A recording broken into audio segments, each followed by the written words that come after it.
Mutação, efeitos fenotípicos. As mutações geralmente são prejudiciais e recessivas.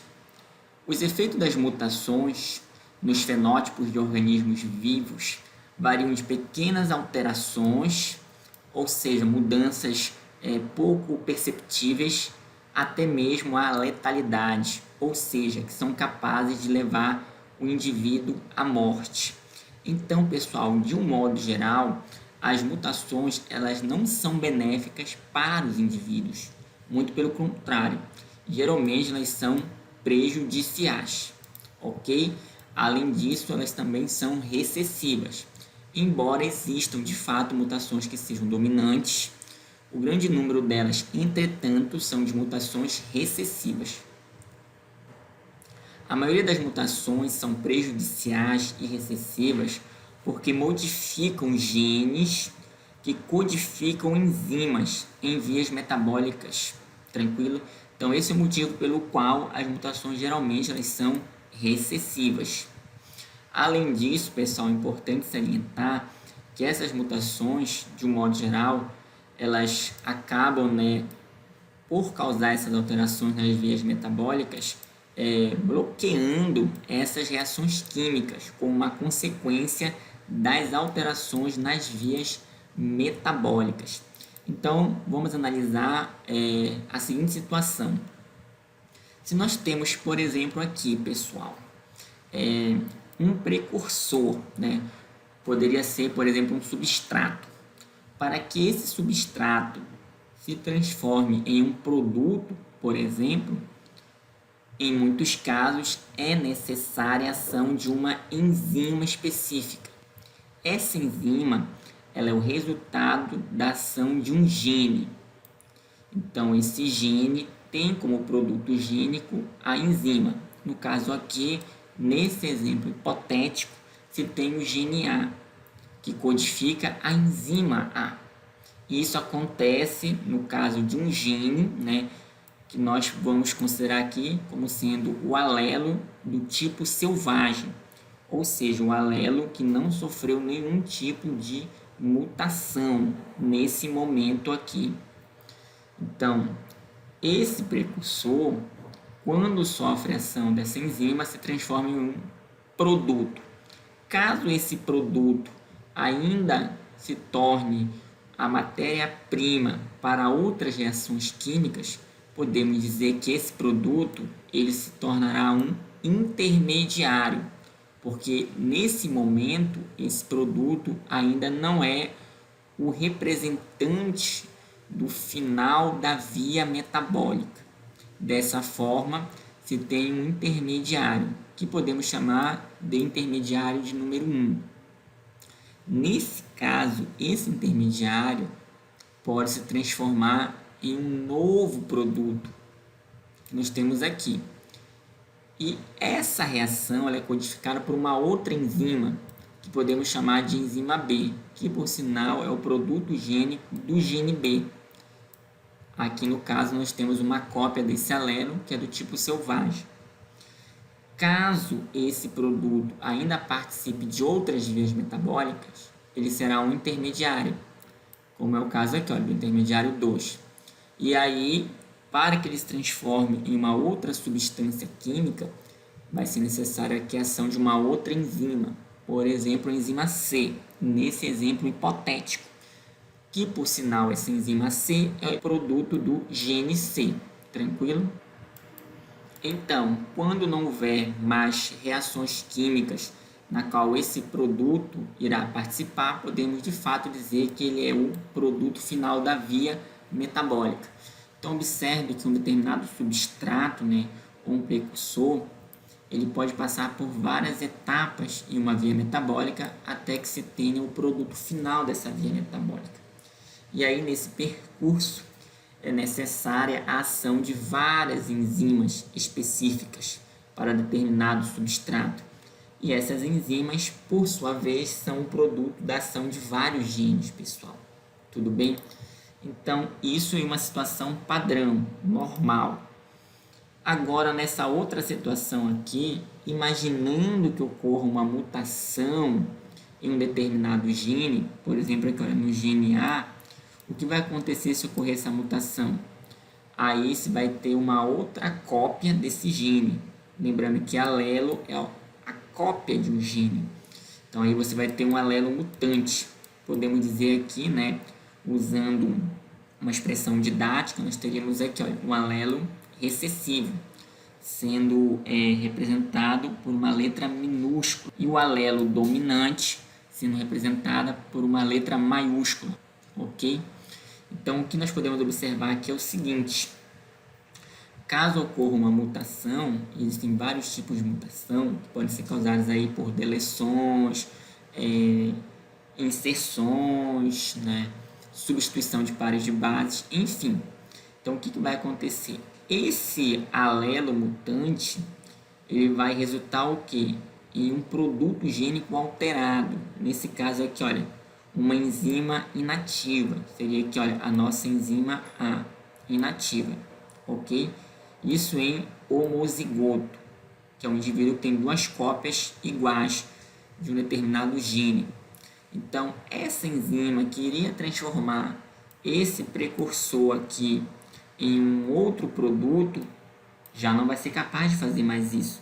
Então, aqui você já tem um impedimento nessa via metabólica, imaginando que a alteração genética tenha ocorrido aqui num gene responsável pela codificação de um produto gênico no início da via. Mas isso também pode acontecer em outros genes ao longo da via, como é o caso aqui, olha, de uma mutação no gene B, que vai gerar um alelo mutante B, que também vai inativar a enzima B, e aqui você vai ter o que? Um impedimento na continuação da via metabólica. E a mesma coisa aqui nessa outra situação, de ocorrer uma mutação no gene C, em um de seus alelos, por exemplo. Tranquilo? No indivíduo que é homozigoto, ele não vai conseguir produzir uma enzima funcional. Então, o resultado geral dessas mutações é realmente alterar aí as vias metabólicas, pessoal. Então, por isso que as mutações costumam ser o quê? Deletérias e também recessivas, tudo bem? Então, você observa que essas mutações não vão permitir que uma determinada substância, né, um precursor, se transforme em um produto aqui, olha. Ok? Então, agora, pessoal, nós vamos ver um exemplo real de alteração numa via metabólica causada aí por mutação, ok? Então, aqui nesse exemplo, nós temos o caso da fenilcetonúria. A fenilcetonúria, pessoal, é uma doença genética autossômica e recessiva, ok? Então, ela é causada aí por mutação. Então, a criança, né, quando ela nasce com duas cópias do gene da fenilcetonúria, ela vai apresentar a doença, ok? E se não for tratada, a fenilcetonúria pode causar danos cerebrais, deficiência intelectual, sintomas comportamentais ou convulsões, pessoal. Pois a fenilalanina, né, que é um aminoácido, quando acumulada, acaba participando de outras vias metabólicas e gerando produtos, né, que causam lesões no sistema nervoso central. Tudo bem? Então, isso aí, só para a gente fazer aqui uma breve revisão da fenilcetonúria. Lembrando, naturalmente, que o tratamento, né, inclui uma dieta rigorosa com limitação de proteínas, naturalmente, para que o indivíduo não tenha acesso a fenilalanina. Tranquilo? Então, aqui vocês observam o seguinte, né, a condição clínica, a fenilcetonúria. Aqui nós observamos a incidência aproximada, né? Menos de 8 casos por 100 mil nascimentos, ok? Observando aqui, olha, processo defeituoso, né? Conversão de fenilalanina em tirosina. Então, observe aqui, olha, o aminoácido fenilalanina, que é esse aminoácido aqui, que ele está aqui antes dessa seta. Então, nesse caso aqui, ele é um reagente. E depois da seta nós temos aqui, olha, um produto que seria a tirosina, ok? Só que o que acontece? Para a fenilalanina ser convertida em tirosina, é necessária a ação enzimática de uma enzima chamada de fenilalanina hidroxilase, né? Abreviada aqui por PAH. Quando essa enzima não consegue desempenhar sua função, a fenilalanina não é transformada em tirosina. E isso acaba gerando a fenilcetonúria, pessoal, abreviada aqui por PKU, ok? Então, observe só, olha, enzima defeituosa, no caso é essa aqui, olha, a fenilalanina hidroxilase, pessoal, tudo bem? E os sintomas, como eu comentei com os senhores anteriormente, são esses aqui, olha, vômitos no período neonatal, deficiência intelectual. Daí a importância de se fazer uma triagem nos recém-nascidos, como geralmente ocorre durante o teste do pezinho, em que é possível verificar se a criança apresenta ou não, né, essa alteração genética que irá causar aí a fenilcetonúria, pessoal. Tranquilo? Então vocês observem aí que uma alteração genética acaba causando aí uma falha numa via metabólica. Então, por isso que no geral as mutações elas costumam ser o que? Deletérias, pessoal, e também recessivas. Aqui nós podemos observar uma visão geral do processo de mutação e a expressão de alelos selvagens e mutantes. Então isso aqui é apenas uma breve revisão, tá, pessoal? Então imagine que, olha, nesse nosso exemplo aqui hipotético, nós temos aqui, olha, um cromossomo mitótico, né, ou meiótico, e aqui vocês observam, né, uma região desse cromossomo onde nós temos um alelo selvagem do gene, tá? Um alelo que não sofreu nenhuma mutação aqui nesse momento. Então aqui observamos uma sequência aqui do DNA. Então nós temos aqui, olha, trincas de bases nitrogenadas no DNA. Essas trincas especificam os códons no RNA mensageiro, tudo bem? E esse códon em particular especifica que, olha, um aminoácido, que nesse caso é o ácido glutâmico, tudo bem? Então, observe que o RNA mensageiro ele contém as informações que especificam o tipo e a sequência dos aminoácidos no produto polipeptídico, tranquilo? Então, quando acontece uma mutação, né, onde se deixa de se ter o alelo selvagem do gene e vai se ter o alelo mutante do gene, o que vai acontecer, dependendo do tipo de mutação, nesse caso aqui vocês observam, né, que essa mutação, ela resultou que na alteração da base nitrogenada guanina, no RNA mensageiro, para a base nitrogenada adenina. Então, esse novo códon, né, vai resultar na especificação de um aminoácido diferente. Nesse caso aqui, a lisina. E isso pode gerar um produto gênico mutante inativo, pessoal. Então, observem aí mais uma vez como as mutações elas tendem a ser deletérias, pessoal. Tranquilo? Localização das mutações nos genes pelo teste de complementação. Teste de complementação. Então, pessoal, esse teste, né, ele pode ser usado para verificar se duas mutações estão localizadas no mesmo gene ou em dois genes diferentes. Então, de fato, ele é um teste bem interessante. Então, esse teste aí, pessoal, ele foi desenvolvido, né, por Edward Lewis. Isso aí na década de 1940, que acabou aí desenvolvendo aí esse teste, tudo bem? Falando um pouco, né, sobre esse pesquisador, ele ganhou o prêmio Nobel, né, em 1995, né, por estudos com genes de desenvolvimento em Drosophila, ok?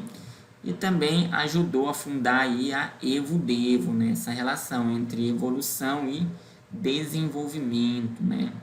Então, de fato, aqui vocês observam, né, esse pesquisador dando aí essas importantes contribuições para a ciência, inclusive com a criação do teste de complementação, pessoal. Então, aqui no laboratório dele, vocês podem observar, né, esses frascos aqui, contendo as drosófilas, como vocês podem observar aqui, né? Observe que ele tem muitos frascos, provavelmente aí contendo bastante drosófilas. Observe que esse ambiente de trabalho dele aqui é bastante descontraído, tranquilo? Heterozigotos duplos, né? que tem duas mutações e seus alelos selvagens. Aqui nós também temos, né, os famosos arranjos cis e trans. Então, pessoal, observem o seguinte aqui. Nós temos, né, dois cromossomos, formando aqui um par, tudo bem? E esse arranjo aqui é chamado de arranjo, né, para um heterozigoto cis, ok?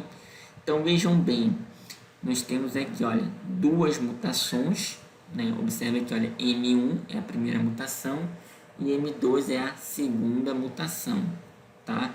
E aqui nós temos uma outra cópia, né, desse gene, onde vocês observam a ausência dessa mutação.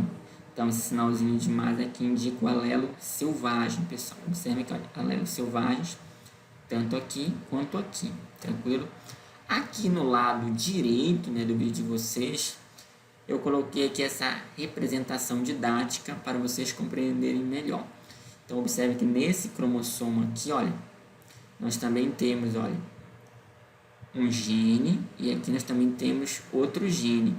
Observe que essa cópia desse gene aqui, olha, ela é dominante e essa cópia aqui ela é recessiva. A mesma coisa aqui, olha, dominante e aqui recessiva, tudo bem? Então, isso é o que nós chamamos de heterozigoto cis. Por que heterozigoto X, né? Primeiramente, porque heterozigoto. Lembrando que heterozigoto, né, é um termo utilizado quando os alelos ou cópias de um gene são diferentes. Nesse caso aqui você tem, olha, azão e azinho. Então, as cópias ou alelos do gene A, elas são diferentes. Por isso se fala em heterozigoto. Agora, de onde veio esse termo cis aqui? Esse termo cis, né, ou configuração cis, é o seguinte: ela ocorre quando as duas mutações, no caso aqui, olha, azinho e bezinho, estão no mesmo cromossomo. Então, nesse cromossomo aqui, você tem duas mutações. Mesma coisa aqui, olha, mutação número 1 e mutação número 2, ok? E a configuração trans, vamos observar aqui nessa outra imagem, é a seguinte, olha, configuração trans, o que você tem aqui? As duas mutações estão em cromossomos diferentes. Então, observem que, olha, você tem uma mutação nesse cromossomo e a outra mutação você vai ter no outro cromossomo. Aqui você não tem mutação. Observe que, olha, o sinal positivo indicando que aqui você tem um alelo do tipo selvagem. Então, aqui no lado eu coloquei apenas uma representação didática, exemplificando isso. Observe que nesse cromossomo você tem um alelo mutante, representado aqui de forma didática pelo azinho, e aqui você tem um alelo do tipo selvagem, sendo representado aqui didaticamente pelo bezão. E aqui você tem, olha, o azão, que representa um alelo aí do tipo selvagem, e um bezinho, representando aí um alelo do tipo mutante, pessoal, ok? Então aqui, pessoal, nesse exemplo, vocês observem o seguinte, né? Nós temos duas mutações, né? Eventualmente, mutações que ocorrem no mesmo gene, né? É importante que se diga isso.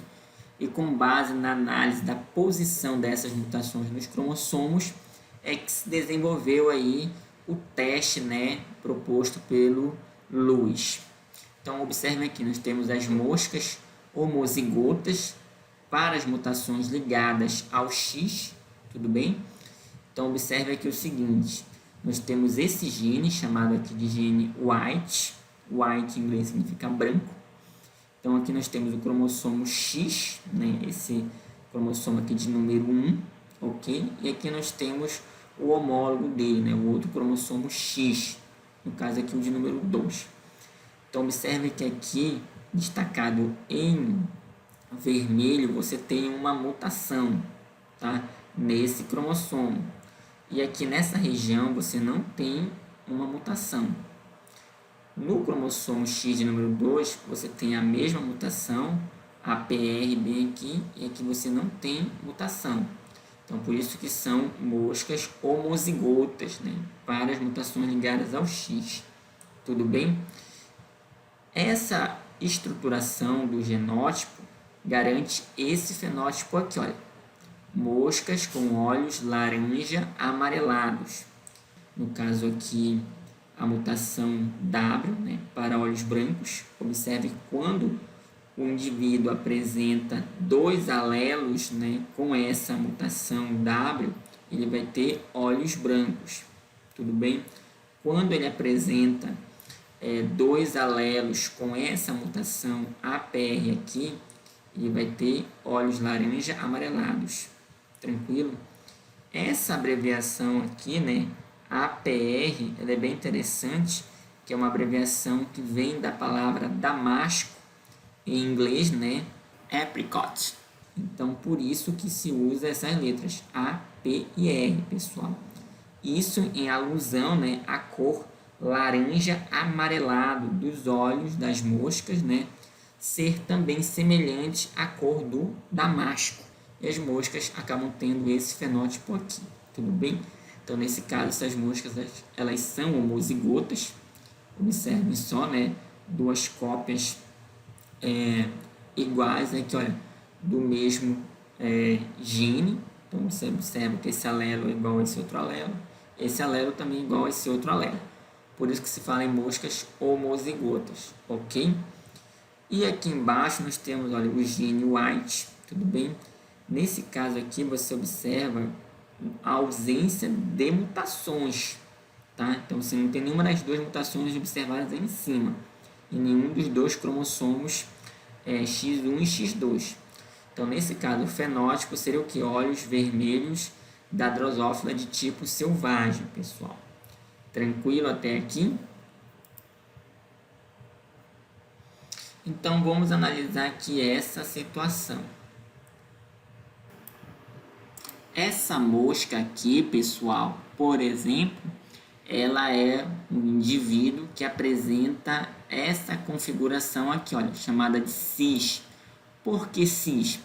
Vamos observar aqui, olha, o gene White, tudo bem? Então nós temos a mutação APR e W que estão no mesmo cromossomo, e aqui no outro cromossomo homólogo, né, X, você não observa essas mutações APR e W. Por isso que se fala em cis. As duas mutações estão que no mesmo cromossomo, tranquilo? Então o que nós temos aqui, olha, produto do gene White mutante, né, produzido em função das mutações nesse cromossomo X1, e aqui nós temos o produto do gene White selvagem, que é resultado aqui da ação desse cromossomo X2. Então, portanto, o heterozigoto X, né, tem olhos vermelhos de tipo selvagem, porque o produto gênico do cromossomo X2 ele é suficiente para garantir que o indivíduo apresente o fenótipo do tipo selvagem, pessoal. Tranquilo? Observe que é heterozigoto, porque você tem aqui, olha, nesse cromossomo a ausência de mutação e aqui você tem o outro alelo com mutação. Tranquilo? Então, continuando aqui, no caso do heterozigoto trans, pessoal, observe que ambos são heterozigotos, só que esse aqui é cis, esse outro aqui é trans. O que acontece? Você tem uma mutação do gene White em um cromossomo, e aqui no outro cromossomo você vai ter uma outra mutação do mesmo gene White, tá? É importante salientar isso aqui, ok? Então, o que vai acontecer? Você vai ter, olha, produtos do gene White mutantes, pessoal. Portanto, o heterozigoto trans tem olhos de cor laranja, né, amarelada, né, que é uma característica aqui do indivíduo. Observem que, olha, esse fenótipo é diferente desse outro aqui. Então, aí vocês observem o efeito de posição cis-trans com as mutações APR e W, pessoal. Bem interessante, tranquilo? Então, naturalmente, aí, né, os dois genótipos continham o mesmo mutante, né, que é o APRW. Observem que, olha, esse indivíduo contém, né, a mutação APRW aqui em cima e também aqui embaixo, né, APRW, ok? E, né, informações genéticas de tipo selvagem. Observe aqui, olha, informações genéticas de tipo selvagem, informações genéticas de tipo selvagem. Isso aí é bem interessante, né?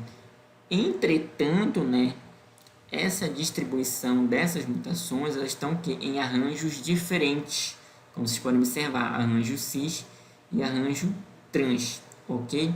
E isso gerou fenótipos diferentes também, como vocês podem observar, né? Esse fenótipo e esse outro fenótipo aqui, ok, pessoal? Então, você vai ter, olha, fenótipo selvagem e aqui você vai ter o fenótipo mutante.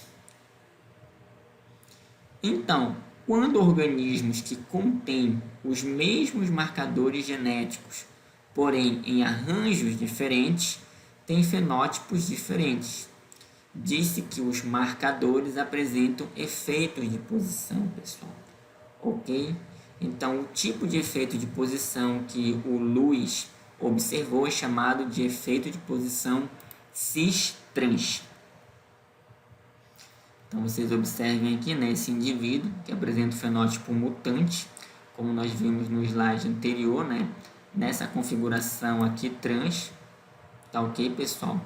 Então, observe que as mutações estão em cromossomos diferentes, então acaba produzindo esse fenótipo que nós vimos, ok? Então, nós temos o seguinte, olha, fenótipo mutante, as duas mutações estão no mesmo gene. Observe aqui que é o gene Y, pois cada cromossomo do par tem uma cópia defeituosa do gene. Isso é importante ressaltar. E no caso do fenótipo selvagem, as duas mutações estão em dois genes diferentes, pois um cromossomo do par tem uma cópia funcional do gene, pessoal, como nós também vimos anteriormente. Assim, o teste de complementação, né, criado por Lewis, no qual é preciso construir, né, heterozigotos trans, importante que se diga isso, para cada par de mutações, né, como na imagem acima, né, que vocês estão observando aí, e examiná-los para verificar se o fenótipo é mutante ou selvagem, pessoal. Isso possibilita que os geneticistas determinem se as mutações que produzem fenótipos iguais ou semelhantes estão no mesmo gene ou em genes diferentes, pessoal, ok? Avaliação da mutagenicidade de substâncias químicas. Então, pessoal, nessas imagens aqui, vocês conseguem observar alguns tipos de alimentos. Por exemplo, salgadinhos de pacote, refrigerantes, aqueles bolos, né, que são feitos em poucos minutos, bem como alguns alimentos congelados, pessoal, como vocês observam aqui nessas imagens.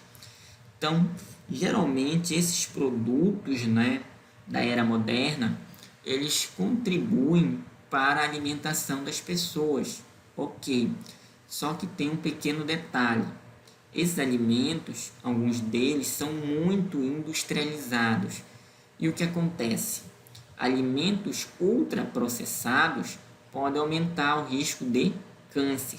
Daí a necessidade de se tomar cuidado com o consumo de certos alimentos.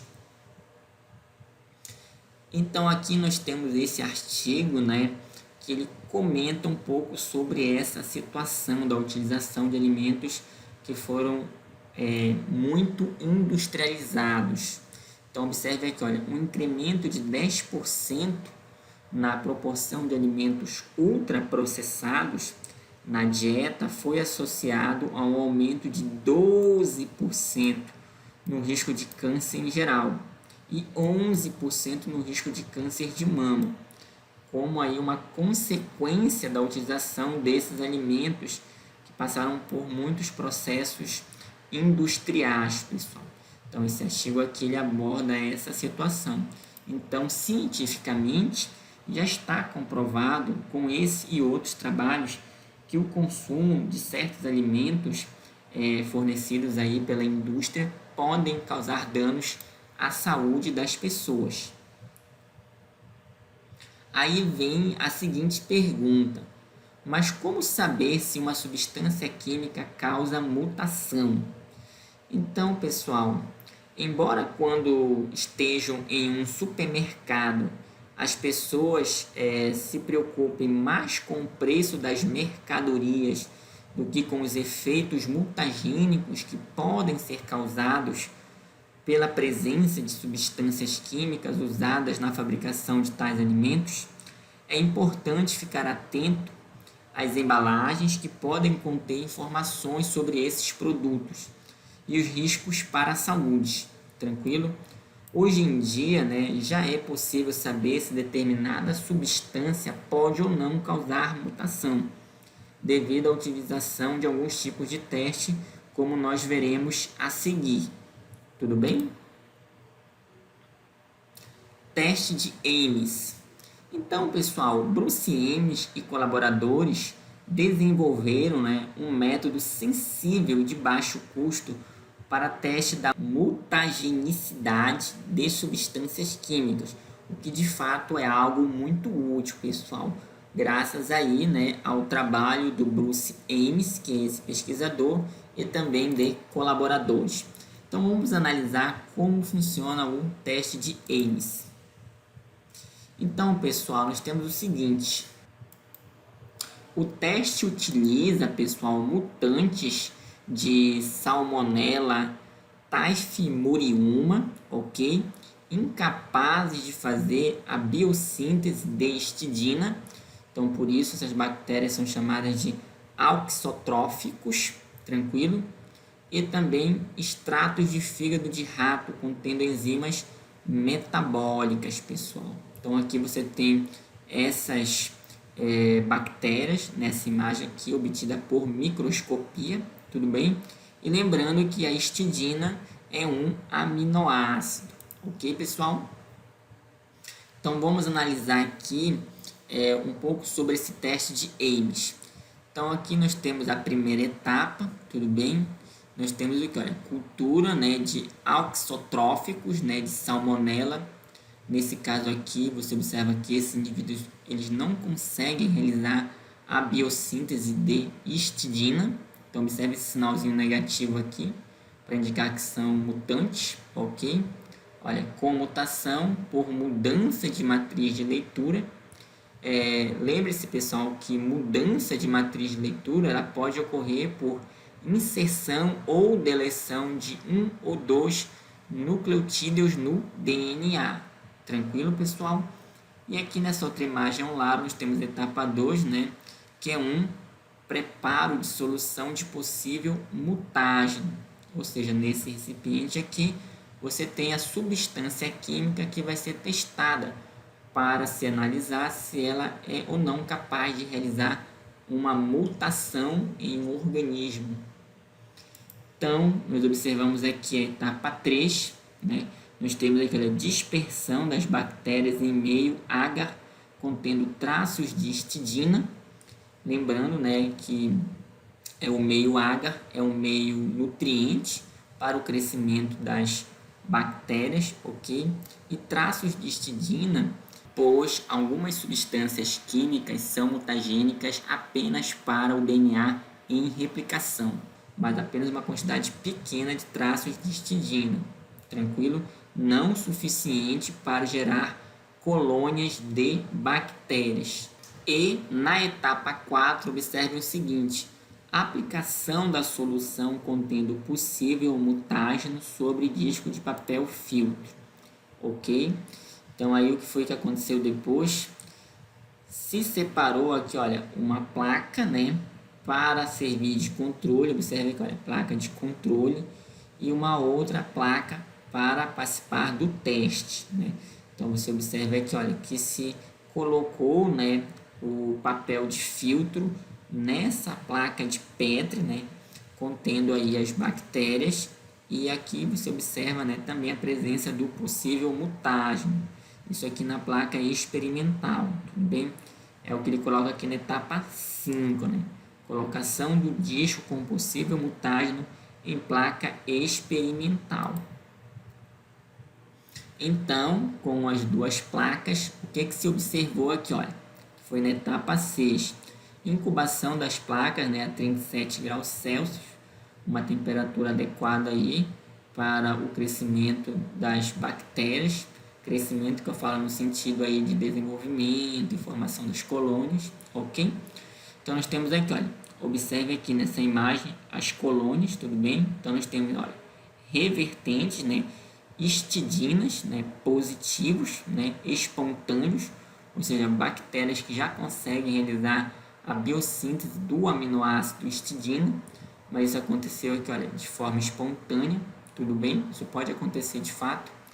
E aqui nós observamos o que, olha, papel de filtro embebido com possível mutágeno. E vocês observem aqui, olha, um número muito maior aqui, olha, de colônias, pessoal, tudo bem? Então nós temos aqui, olha, revertentes histidina positivo, tudo bem?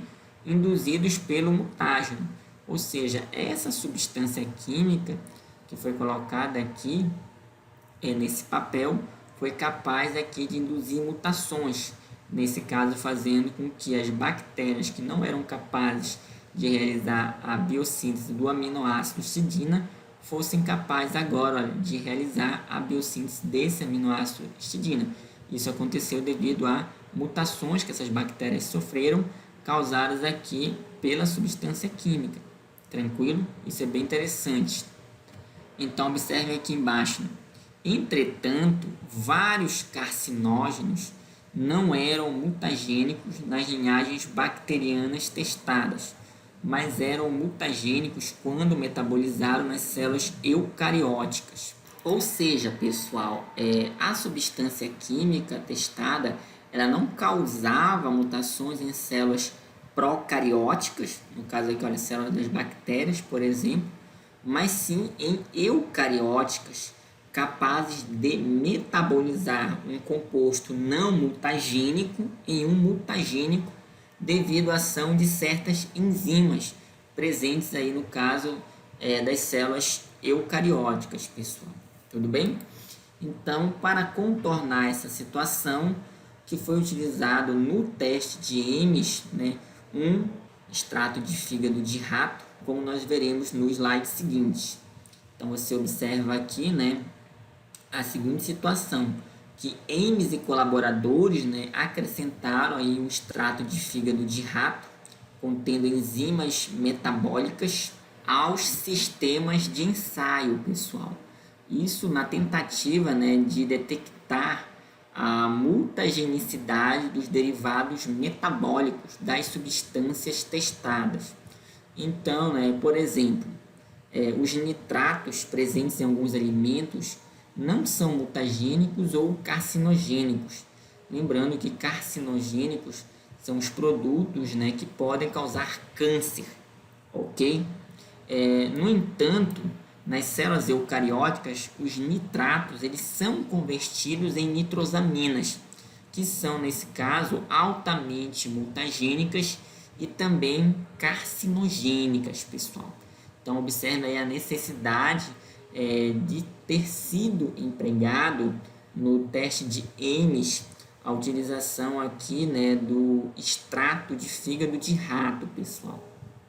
Então, nós temos aqui, olha, nessa representação didática, um tubo de ensaio, né, contendo esse material. Aqui nós também temos, né, enzimas hepáticas solubilizadas nesse outro tubo de ensaio aqui. Então, aqui vocês observem, né, os experimentos. Então, você tem aqui, olha, uma linhagem bacteriana, né? Nesse caso aqui, é uma linhagem que reveste ao tipo selvagem apenas por substituição de base, né? Por exemplo, nós chamamos aqui, olha, de linhagem 1. E essa linhagem, pessoal, vai ser submetida a uma determinada substância química, né? Observe que, olha, possível carcinógeno, né? Então, nós não sabemos qual é esse carcinógeno, então se coloca X, tudo bem? Então, pessoal, observem aqui o seguinte nessa placa de Petri, né? Nós temos aqui, olha, um meio sem histidina, tudo bem? E aqui nós observamos o teste de reversão, né? Então, aqui você tem mutantes que não conseguem realizar a biossíntese do aminoácido histidina. Observe aqui o sinal negativo. E aqui observe, né, o sinal positivo, indicando que essas bactérias passaram a ter a capacidade de realizar a biossíntese do aminoácido histidina. Então aqui você observa que, olha, o crescimento das colônias. Isso nessa linhagem número 1 aqui, olha, de bactérias que apresentavam essa característica aqui. Isso que a gente está observando, né? Que são revertentes, né, ao tipo selvagem apenas por substituição de base. Então aqui nesse outro experimento você observa que se utilizou uma outra linhagem de bactérias, pessoal. Nesse caso aqui, bactérias que são revertentes ao tipo selvagem apenas por mutações indel, por exemplo. Essas mutações indel são mutações de inserção e de deleções, pessoal. Geralmente as mutações indel, elas causam mudanças na matriz de leitura, pessoal, ok? E aqui nesse caso se utilizou, né, um determinado agente mutagênico, né? E aqui se observou o que acontecia na placa de Petri. Então você observa aqui que ocorreu a formação de colônias. Então esse agente mutagênico ele consegue o que? Causar mutações de inserção ou de deleções, pessoal, como você está observando. Já esse outro agente mutagênico aqui consegue causar mutações do tipo substituição de base. Então o teste também era interessante porque ele conseguia aí, tudo bem, avaliar os tipos de mutações que determinada substância poderia eventualmente estar causando, ok? E aqui, olha, vocês podem observar aqui nessa última imagem que também, né, se fez um controle aqui do experimento. Então você tem aqui, olha, as bactérias, ok, que foram colocadas aqui em uma placa de Petri e você observa que não há formação de colônias, pessoal, tudo bem? Embora você tenha espontaneamente aí o surgimento de alguns indivíduos, né, do tipo incapazes de realizar a biossíntese do aminoácido histidina, né, que são os mutantes, para os indivíduos que possam eventualmente conseguir realizar a biossíntese do aminoácido histidina, mas essas reversões elas podem também ser espontâneas.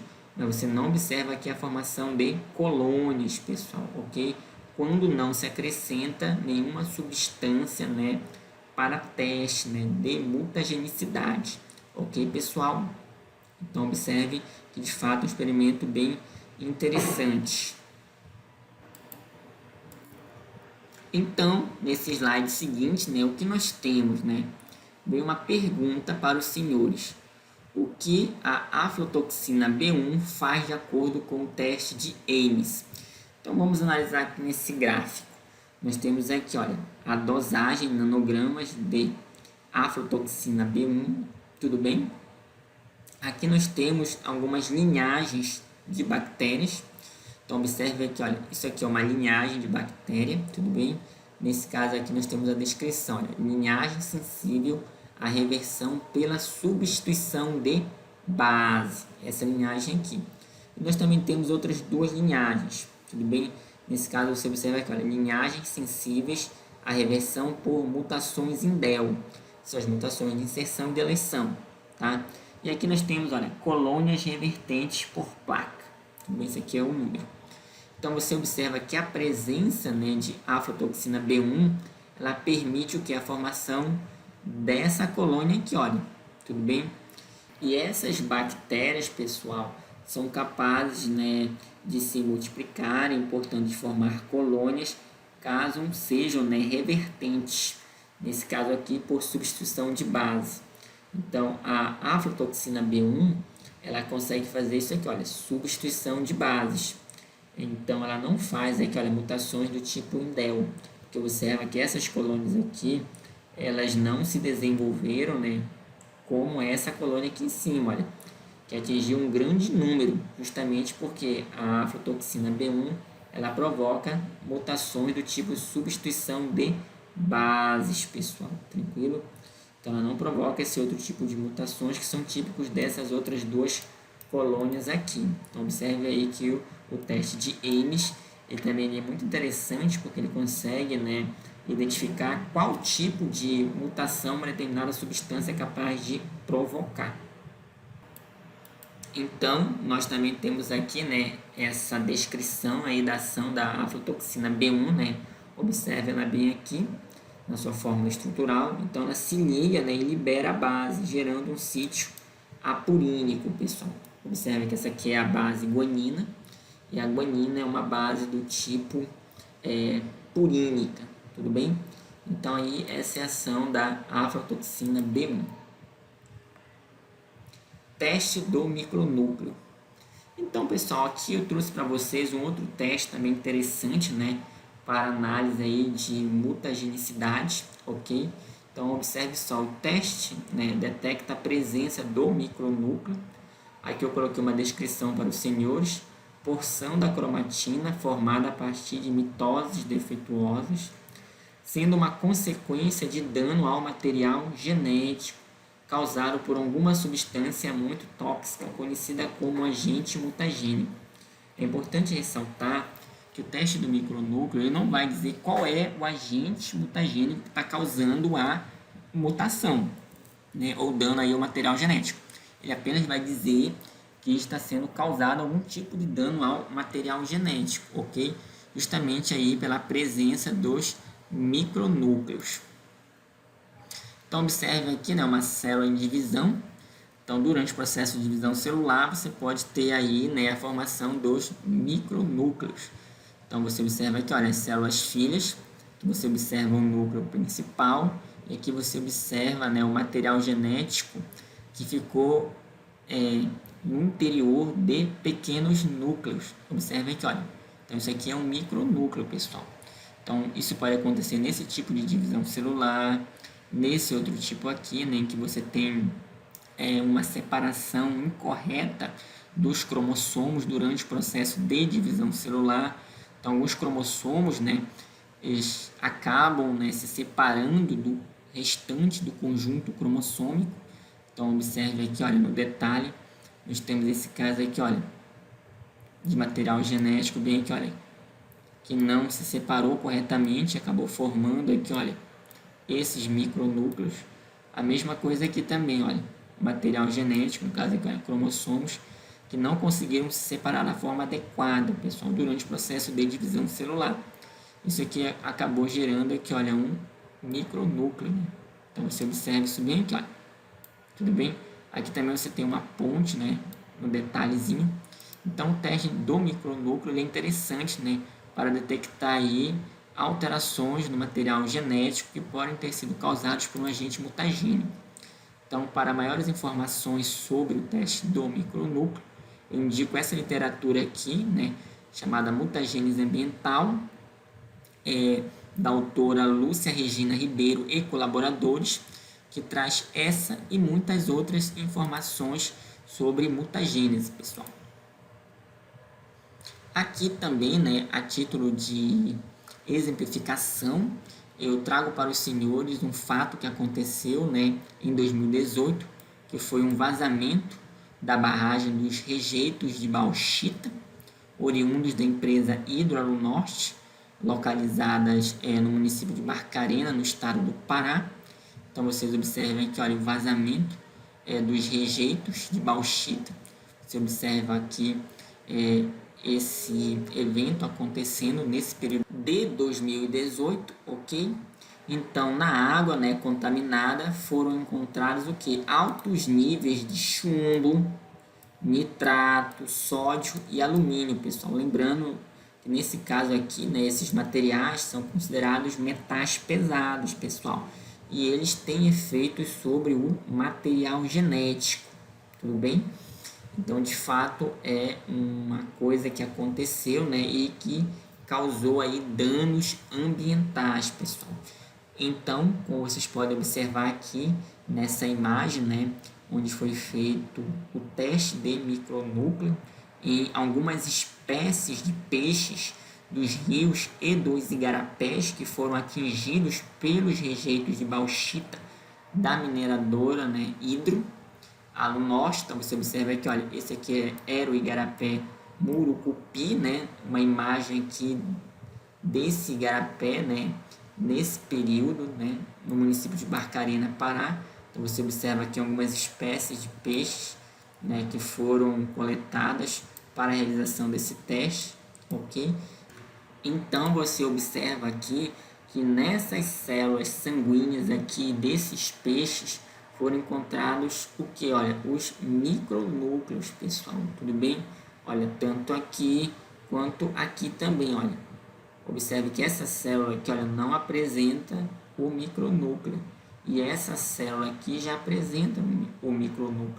E observe aqui que são espécies de peixes, algumas das quais consumidas pela população ribeirinha.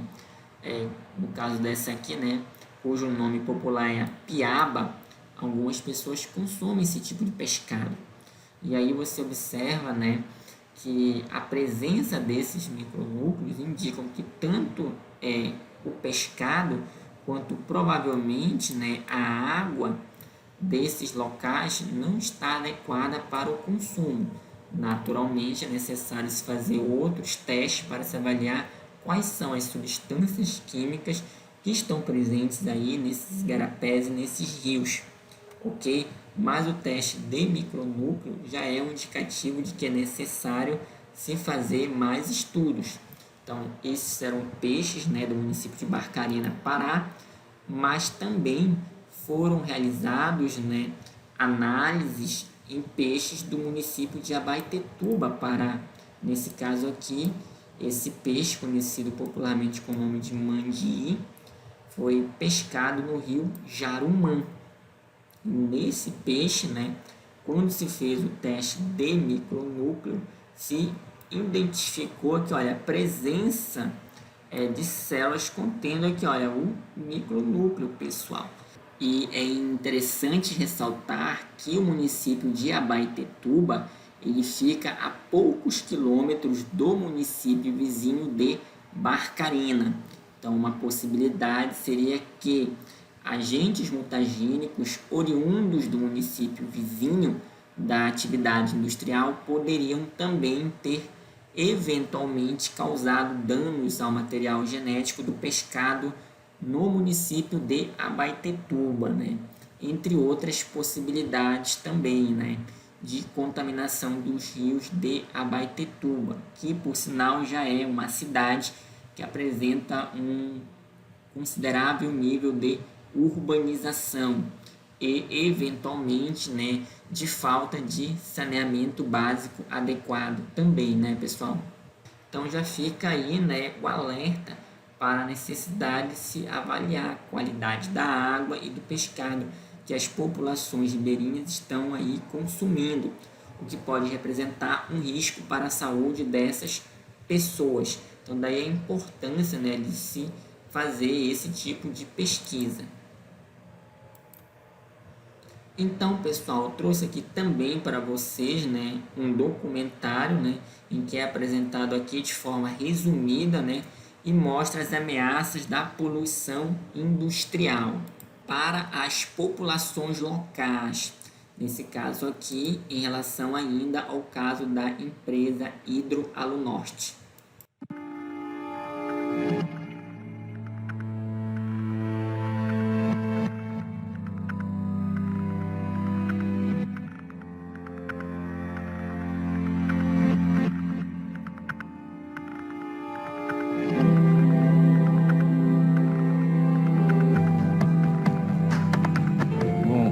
Me chamo Rony Santos, eu sou quilombola de São Lourenço, em Barcarena, uma comunidade que fica, na verdade, ela é cortada pelo rio Murucupi, assim como também é cortada pela rodovia PA 481, que foi uma das primeiras, foi na verdade a primeira estrada construída pelo governo militar ainda para poder transportar toda a estrutura que seria usada na construção de Alberto no Norte.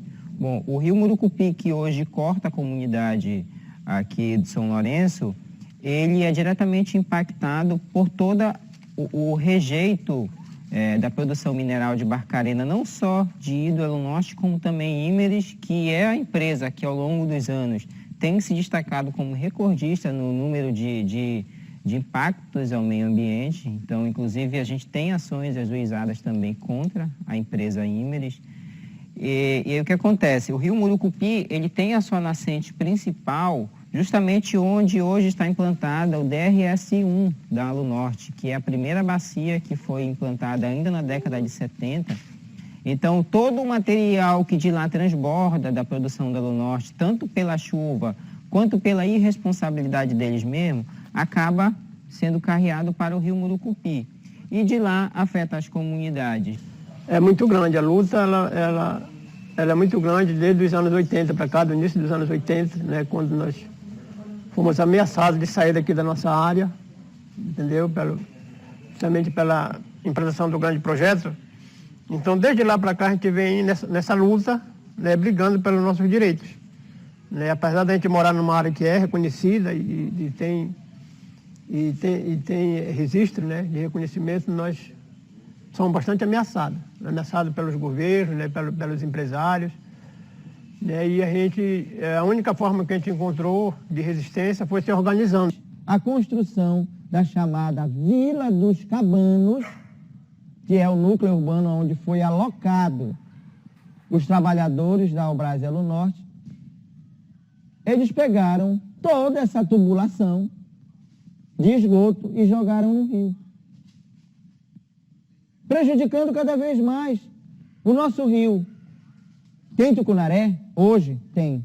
Tem camarão? Tem. Mas todos com o sabor de detergente, de resíduos da própria hidro, né? Hoje hidro, porque essa herança é da Vale do Rio Doce, é da Vale. E outras coisas é da Vale, e não é só ela. É ela, é a Ímeres, é a Ozipar, Cozipar, Alubá. A natureza, Deus nos deu de graça, né? Porém, a gente precisa preservá-la, né? E para a gente preservar, a gente precisa primeiro, a gente que tem essa preocupação em manter e tira da natureza o nosso sustento, a gente precisa de terra com sustentabilidade. Viu? E aí, esse é o plano nosso, ouviu? E eu tenho muita fé em Deus que a gente vai conseguir nos manter o nosso direito de terra. Então, pessoal, para assistir ao documentário na íntegra, basta acessar esse link do YouTube. Mecanismos de reparo do DNA. Tipos de reparos.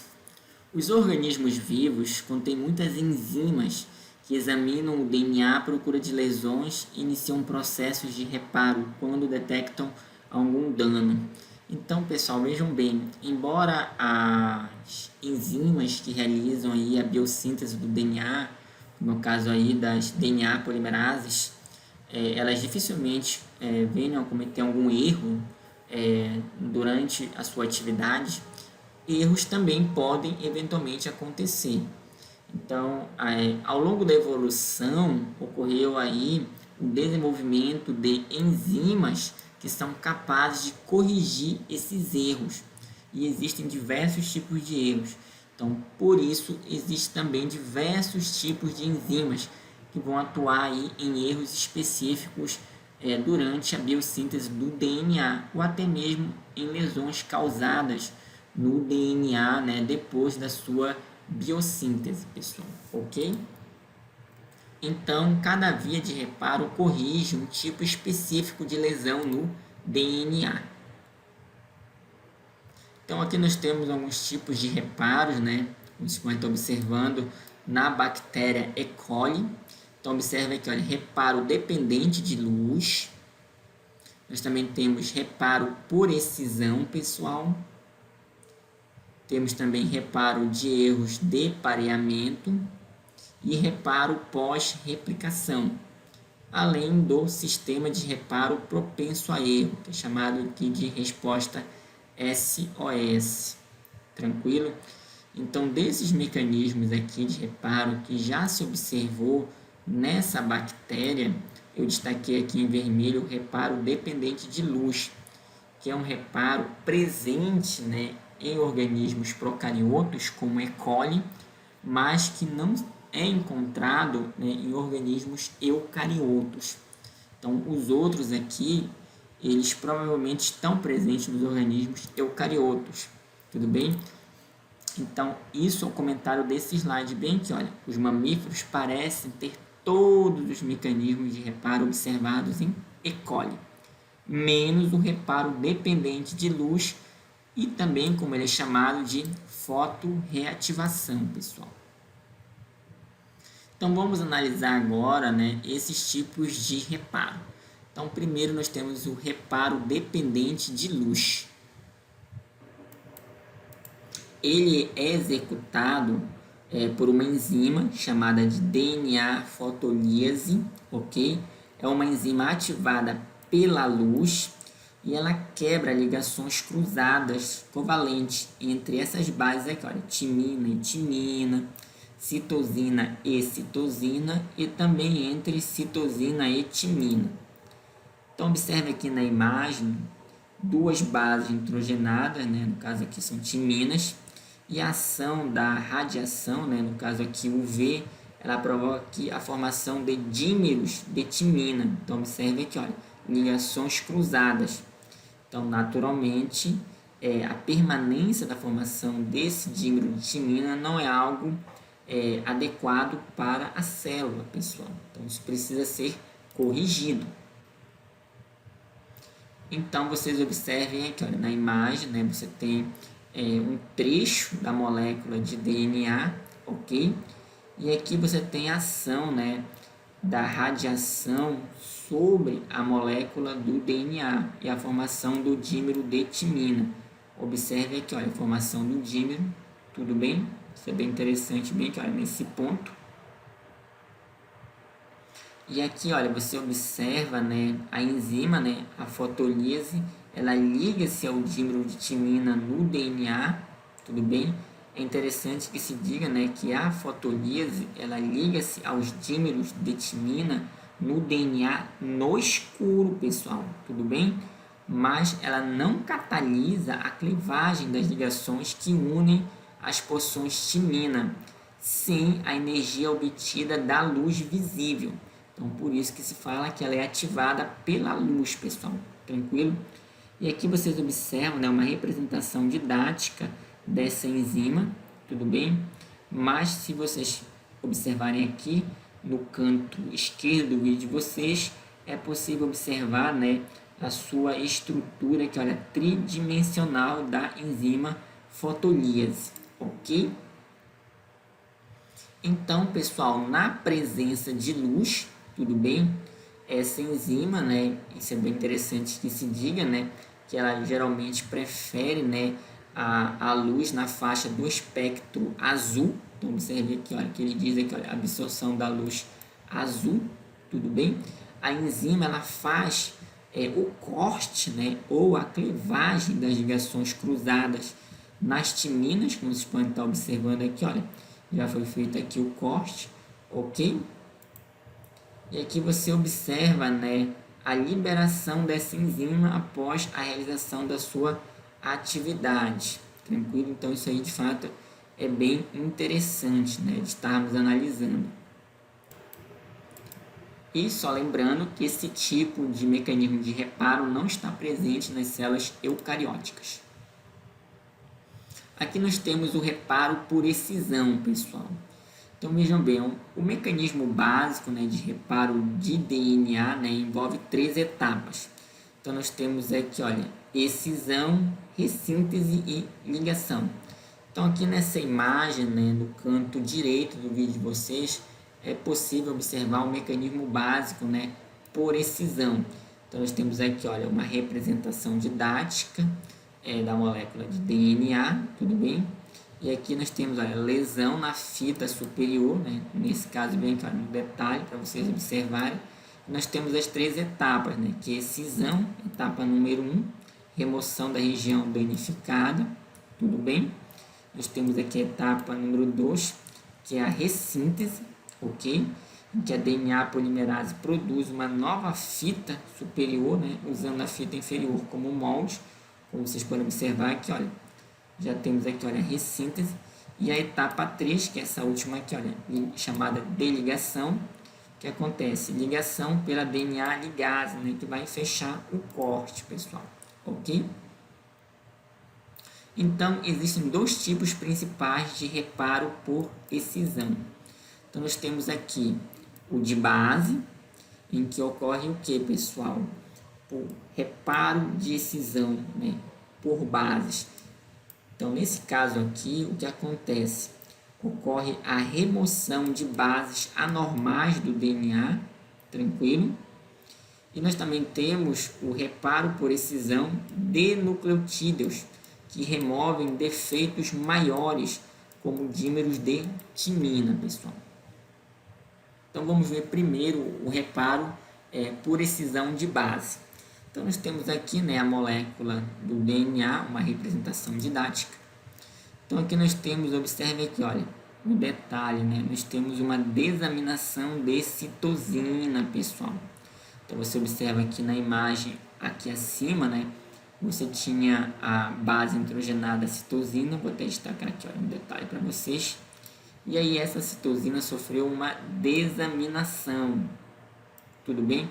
E aqui ela se transformou em uma base uracila. Então, nós passamos a ter aqui, olha, um pareamento entre uracila e guanina. Naturalmente, isso não está correto, pessoal. Então, vejam bem aqui nessa etapa 2, né? Ligação de uracila DNA glicosilase, né? Observe aqui uma representação didática dessa enzima, ok? É importante ressaltar o seguinte, né? Que a DNA glicosilase, né, é um grupo de enzima, sendo que cada uma reconhece um tipo específico de base alterada, pessoal, como as bases desaminadas, né, que esse caso aqui, olha, uma base desaminada. Elas também podem reconhecer bases oxidadas e assim por diante, pessoal. Tranquilo?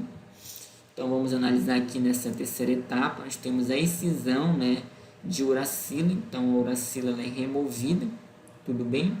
Então, aqui ocorre a formação de um sítio AP. Então, vejam bem, as glicosilases, elas crivam, né, a ligação glicosídica entre a base anormal e a 2-desoxirribose, criando sítios apurínicos ou apirimidínicos, por isso a denominação AP, olha, tudo bem? E o termo também glicosilase, né, em relação ao fato dela fazer aí o corte na ligação glicosídica, como vocês podem estar observando, envolvendo aí o açúcar, ok? Nesse caso aqui, pessoal, desse exemplo, nós temos um sítio apirimidínico, tudo bem? Pois, como vocês devem lembrar, a uracila é uma pirimidina, pessoal.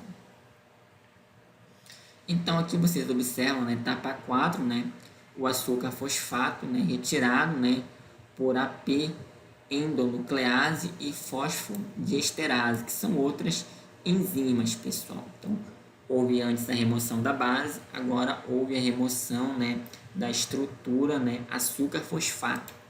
Então, pessoal, vocês vão ver que a DNA polimerase ela vai promover o que? A síntese aí desse nucleotídeo que estava ausente, pessoal. Você observa que, olha, você tem aqui, olha, um nucleotídeo, né, faltante e não está aqui, e a DNA polimerase vai inserir esse nucleotídeo ausente, pessoal. Só que mesmo assim nós ainda vamos ter o que? Uma quebra unifilamentar, né? Observem bem aqui no detalhe. Então entra em ação quem? A DNA ligase, né? Que vai fechar o corte. Ok, pessoal? E aqui então nós vamos ter um sítio de reparo, tudo bem? Excisão de nucleotídeo. Então aqui, pessoal, nós temos um dímero de timina nessa representação didática aqui, que vocês estão observando. E aqui nós temos a molécula de DNA, ok? Então, esse dímero de timina, ele vai ser removido por esse processo aqui de excisão de nucleotídeo. Então, vocês observem aqui, olha, na primeira etapa, nós temos aqui, olha, um trímero polipeptídico contendo duas cópias da proteína UVRA. Observem que, olha, duas cópias dessa proteína e uma cópia da proteína UVRB, né? Então, elas reconhecem aí, né, o DNA danificado e vai o que? Se ligar a ele, pessoal. Tudo bem? É importante ressaltar aqui que essa designação, né, UVR, ela vem do termo, né, reparo de UV, no caso aqui do inglês, né, que significa UV Repair. Então, por isso que você tem essas letras, UVR, pessoal, ok? Então, aqui nós observamos na segunda etapa o seguinte, que ocorre um gasto de energia nesse processo, tudo bem? Observe aqui no detalhe a utilização da energia do ATP, que é utilizada para curvar a molécula de DNA e com isso, né, modificar a conformação da proteína UVRB, bem aqui, olha, no detalhe, tudo bem? Isso é bem interessante. E o dímero da proteína UVRA, como vocês observam aqui, ele é o que? Liberado, pessoal, depois dessa etapa. Então, temos aqui a próxima etapa, em que a proteína UVRC, olha, essa proteína aqui, olha, no detalhe, ela liga-se, né, à proteína UVRB, que já estava aqui associada à molécula do DNA, e faz o que? Cortes, né? Então, aqui em detalhe, ela faz cortes, né, ou ela criva o DNA nas regiões, aqui, olha, 5' e também 3', pessoal. Isso em relação ao dímero, aqui, olha, no detalhe, pessoal. Então, portanto, a atividade da exonuclease em coli, ela requer o produto aí de 3 genes, que é o gene UVRA, né? Tá? O gene que codifica essa proteína UVRA, também o produto do gene que codifica a proteína UVRB e também a proteína UVRC, olha, que vocês podem estar observando aqui no detalhe, ok? Então, elas representam aqui, olha, a atividade da exonuclease, ok? Então, vocês observem aqui, né, a próxima etapa, né, nós temos o que, né? Nós temos a UVRD helicase, ela libera o oligômero, né, cisado. Observe aqui, olha, os 12 nucleotídeos sendo liberados, juntamente aqui com a proteína UVRC, pessoal, ok? E aqui também você observa os dímeros de timina, tranquilo? Então, a UVRD helicase, olha, aqui no detalhe, é uma DNA helicase 2, tudo bem? Então, você observa aqui, nessa etapa, né, o momento da liberação dos nucleotídeos, pessoal, ok?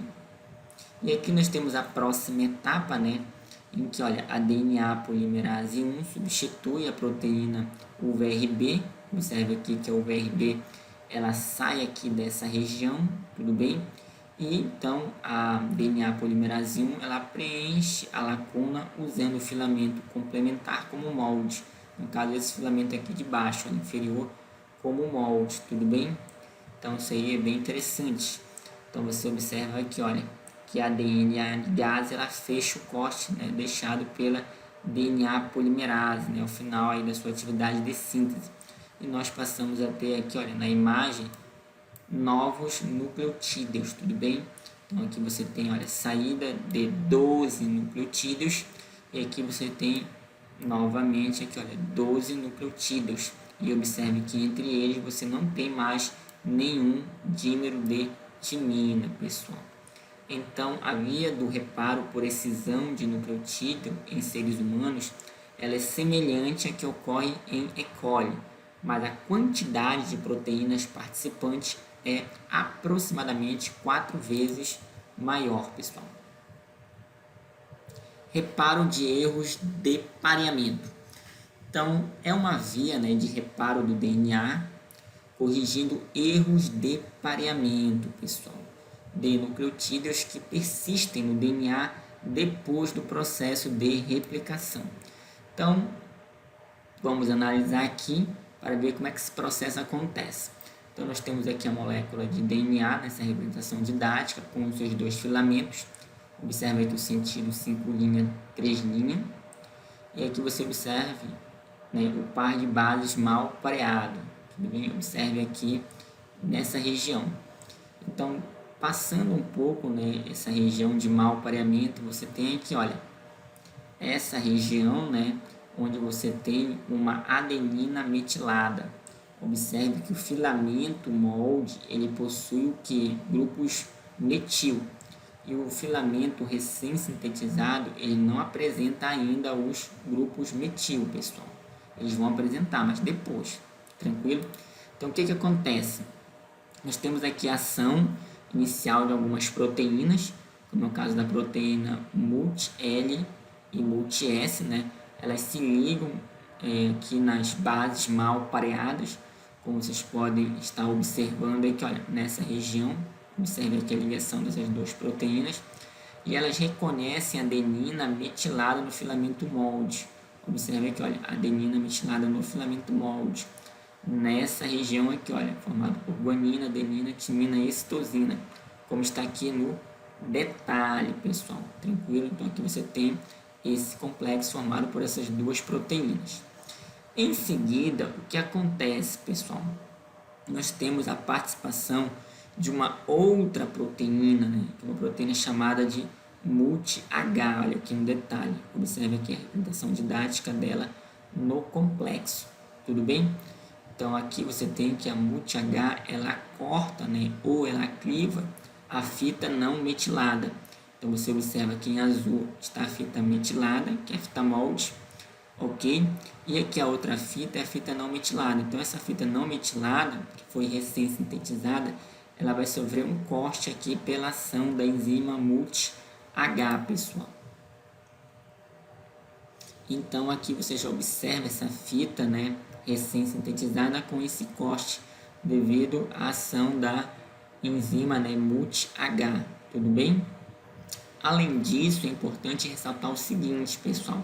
Observe, né, que se tem aqui, né, aquele corte que eu comentei anteriormente, na fita não metilada, né, que surgiu no caso depois da replicação, e o mau pareamento ele continua. Observe aqui, olha, tá vendo essa região aqui de mau pareamento, ele continua, tá ok? Então o que acontece, pessoal? Então acontece que algumas enzimas elas vão participar desse processo de remoção do segmento contendo aí, né, o nucleotídeo responsável pelo mau pareamento. Então você observa aqui, olha, no lado esquerdo do vídeo de vocês, você observa uma situação, né, em que o sítio de corte, tranquilo, olha, bem aqui, ele está à esquerda da região de mau pareamento e aqui ele está à direita dessa região aqui de mau pareamento. Então, o que vai acontecer? Você tem aí, olha, distintas enzimas que vão atuar no sentido aí de fazer essa remoção desse segmento, olha, que contém aqui a base que faz o mau pareamento, como vocês estão observando aqui, dependendo aqui da posição em relação ao corte, né, com relação ao mau pareamento. Então você observa aqui, olha, a exonuclease usada, ela depende da localização do sítio de corte, né, ou do sítio de clivagem.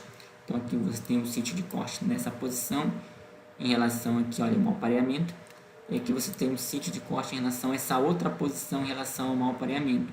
Então, dependendo da posição do sítio, né, de clivagem, você vai ter, de repente, aqui, olha, uma exonuclease 7 ou a RECJ nuclease, ou ainda a exonuclease 1 ou a exonuclease 10, pessoal, que vão fazer justamente aqui, olha, a remoção desse segmento. Tranquilo? Então, observe aqui, olha, o segmento removido da nova fita está entre o sítio de clivagem, né, que foi feito aí pela proteína MUT-H, observe, né, no slide anterior, e um ponto logo adiante aqui do mau pareamento. Então, o mau pareamento está até nesse pontinho aqui, olha, um ponto aqui, olha, adiante do mau pareamento.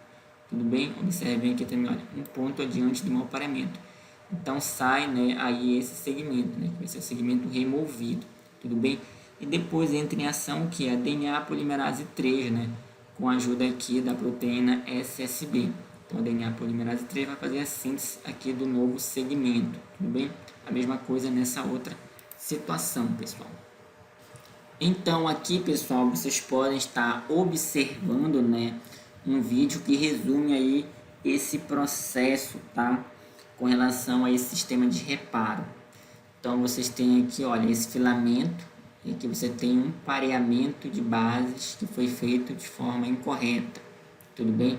Então, aqui você tem um filamento superior e o filamento inferior aí na molécula de DNA, pessoal. Então, você tem, olha, o filamento parental e o filamento que foi feito recentemente. Então, observe aqui, olha, o DNA, né, metilado nesse filamento parental. E observe que a fita de baixo não apresenta essa metilação, né, que é justamente aí esse acréscimo dos grupos metil, a molécula de DNA, pessoal, ok? Então, o que vai acontecer? Vai entrar em ação aí a proteína multi-S, né, que forma um complexo com a proteína multi-L, como nós vimos no slide anterior. Observe aqui a proteína multi-L. Então, elas se associam, né, ao pareamento errado. E depois vem aqui a proteína multi-H, né, que ela vai se ligar aqui a uma sequência GATC metilada. E aqui ocorre a formação desse complexo. Você observa que, olha, o corte, né, que é feito pela proteína multi-H. E aqui ocorre a remoção desse segmento, pessoal. Tudo bem? Que acaba sendo o que? Removido e fazendo também a remoção do pareamento incorreto. E depois a DNA polimerase 3, ela vai fazer um novo segmento. Tranquilo, pessoal? Então, observe aqui que ocorreu a correção, né, daquele mau pareamento, pessoal. Então, aqui você já tem um pareamento correto, guanina com citosina, ok? Reparo propenso a erro, síntese de DNA, transleção. Então, pessoal, nesse caso aqui, isso aqui representa uma via, né, de reparo para evitar a morte celular por causa de danos muito sérios, mas pode gerar também mutações. Então, em E. coli, esse processo exige, né, a ativação do sistema SOS, que é um sistema de reparo propenso a erro. Então, observem aqui, pessoal, na imagem, né, nós temos filamento aqui da molécula de DNA, né, nesse caso aqui é um filamento único. Aqui você tem dois filamentos. Aqui nós temos a DNA polimerase 3. E observe aqui, nesse ponto, nós temos uma representação didática de um dano ao DNA. Tranquilo? E aí, o que acontece? A enzima, né, DNA polimerase 3, ela para no sítio do dano. Tudo bem?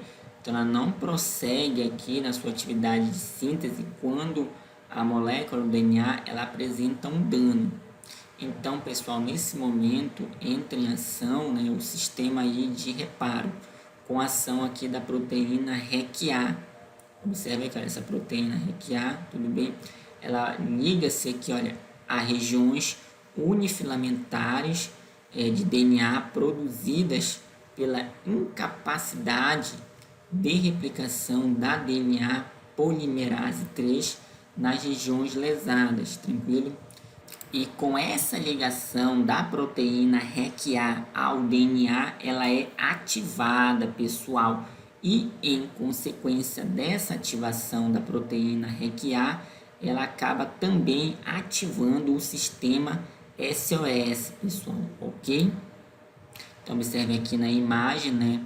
Nós temos aqui, olha, a molécula do DNA e nós temos aqui, olha, essa proteína REC-A, né, associada à molécula do DNA, e com isso ela também se torna ativa, né, e é capaz de ativar o sistema SOS, ok, pessoal? Então, nós temos aqui, olha, a polimerase de bypass, né, ela substitui a DNA polimerase 3. Então, observe aqui no detalhe, olha, a saída da DNA polimerase 3 e entra em ação essa enzima aí, chamada de polimerase 5 ou polimerase de bypass, tudo bem? Esse bypass significa desvio, né, um termo aí em inglês, ok? Então, as polimerases, né, de bypass, elas apresentam uma taxa de erro muito mais alta, né, porque não apresentam atividade de revisão, pessoal. Mas, por outro lado, elas conseguem atuar no DNA lesado, né, que tenha sofrido algum dano, pessoal. Tranquilo? Então, você observa aqui no detalhe, né, a mudança, né, de polimerase. Observe aqui, olha, a saída da DNA polimerase 3 e a entrada da DNA polimerase 5, né? Isso aí exige a adição de um monômero de ubiquitina, olha, representado aqui no detalhe. Observe que você tem um grampo bem aqui, olha, que é o PCNA, tudo bem? Então, esse grampo aí, né, chamado aí de PCNA, lembrando aí, olha, que PCNA significa antígeno nuclear da célula em proliferação. Então, esse grampo aí, ele possibilita, né, que a polimerase, né, de bypass, ela consiga aí se deslocar pela molécula de DNA, pessoal. E com isso também inicie o processo de replicação, pessoal. Tranquilo? Só lembrando que essa DNA polimerase, ela é o que? Mutagênica, né? Porque ela acaba aí tolerando alguns erros na hora do pareamento, né? Porque a síntese dela não é, digamos, tão eficiente no sentido de evitar certos tipos de mal pareamentos quanto é, no caso, a DNA polimerase 3, pessoal. Ok? E aqui nós temos, né, a continuação do processo. Você observa aqui a ação, né, da polimerase bypass, né, ela continua, né, a síntese de DNA. Então aqui eu coloquei no detalhe essa informação, né, dessa enzima, né, no caso aqui a poli-5. Então ela pode continuar, né, a replicar, né, passando aqui, olha, pela lesão, mas sem respeitar o pareamento correto de base. Então, por isso aí que ela acaba gerando aí, eventualmente, mutações, pessoal, devido a essa falha que ela tem aí em fazer a síntese aí de um filamento complementar de forma correta. Tá? Então, observe que, olha, o filamento que ela sintetiza, tranquilo? Então, a poli-5, ela consegue, né, adicionar apenas alguns nucleotídeos antes de sair, né, e ser substituída novamente pela DNA polimerase 3, pessoal. Então, observe aqui, olha, essa saída da poli-5. Então, observe que aqui nós ainda temos o grampo, né, o PCNA, no caso para eucariotos. Esse grampo aqui ele é semelhante aos grampos beta, né, para os procariotos, tem uma função semelhante. Então, você observa aqui, olha, a DNA polimerase 3 continua a síntese, pessoal, ok? E aí você tem aí esse processo realizado aí, né, representando aí o sistema SOS, pessoal. Mas observe que não é aí um reparo muito eficiente. Reparo de quebras bifilamentares. Então, as quebras bifilamentares, pessoal, podem surgir espontaneamente ou podem ser induzidas por meio de radiação ionizante, né? Como nós vimos anteriormente. Então, nós temos aqui, olha, a junção de extremidades não homólogas é propensa também aqui a erro. Então, você tem aqui, olha, uma quebra da fita dupla, né? Isso é bifilamentar. E aqui nós temos a ação de algumas proteínas que vão atuar nesse sistema de reparo. Então, no caso aqui, olha, você tem esse domínio chamado de Ku70, né? E também tem o Ku80. Então, esse termo aqui, olha, K e U, são as iniciais do nome do indivíduo, né? Com esclerodermia, usado para identificar esse complexo proteico. E aqui os termos 70 e 80 são que o peso molecular em quilodaltos, pessoal. Aqui no lado direito do vídeo de vocês é possível observar, né, essa estrutura proteica, né, em uma imagem obtida aí por computador. Observe aqui, olha, o DNA nessa região, tudo bem? E aqui os domínios, né, Ku80 e o Ku70, tranquilo? Então, observe também aqui, né, a presença de outras proteínas para atuar aqui nesse sistema de reparo, que no caso é a DNA PKCS, né, uma proteína sinase dependente de DNA. Então, ela permite que as enzimas acessem a fita dupla danificada, no caso essa fita dupla aqui. E essa proteína também ela tem aqui, olha, uma outra proteína chamada de Artemis, né? A Artemis, ela é uma nuclease, tudo bem? Então, ela retira o excesso de DNA das extremidades, pessoal. Tranquilo? Então aqui nós temos, né, a continuação do processo, né? Observe aqui, olha, a quebra da fita dupla, né? Observe aqui, esse segmento ele foi alargado, como vocês podem estar observando aí também. E aqui acontece o anelamento, né? Então nós temos que uma DNA polimerase, ela estende as fitas de DNA anelada, né? Como vocês estão observando aqui, olha, comparando essa imagem com a imagem anterior. E aqui nós temos que os cortes são fechados por esse complexo proteico, né? No caso aqui, essa proteína, né, chamada de XLF, né, que é o fator semelhante ao XRCC4, que é essa outra proteína aqui, cujo o significado, pessoal, é grupo de complementação cruzada de raio-x, tá bom? E aqui você observa, né, esse processo aqui de reparo. Então aqui no final você vai ter aqui, olha, a fita, né, de DNA, tanto aqui a inferior quanto a superior, né, já, digamos, reparadas, né, sem aqueles 2 cortes que vocês observaram no início do processo. Então, pessoal, aqui nesse vídeo vocês vão observar aí esse sistema de reparo, né, que é a junção de extremidades não homólogas, que é propensa a erro, né. Então, observe aqui, olha, a perda aqui, olha, desses nucleotídeos em ambos os filamentos da molécula de DNA, e aqui, né, a ação aí dos complexos proteicos, né, tanto aí dos domínios, né, KU70 quanto KU80, eventualmente, tudo bem? Aqui nós temos a proteína Artemis se ligando ao complexo. Observe aqui o trabalho dela, né, em fazer, entre aspas, um ajuste aí, né, cortando as pontas, a DNA ligase 4, né, e as outras proteínas que fazem parte aí do complexo, pessoal.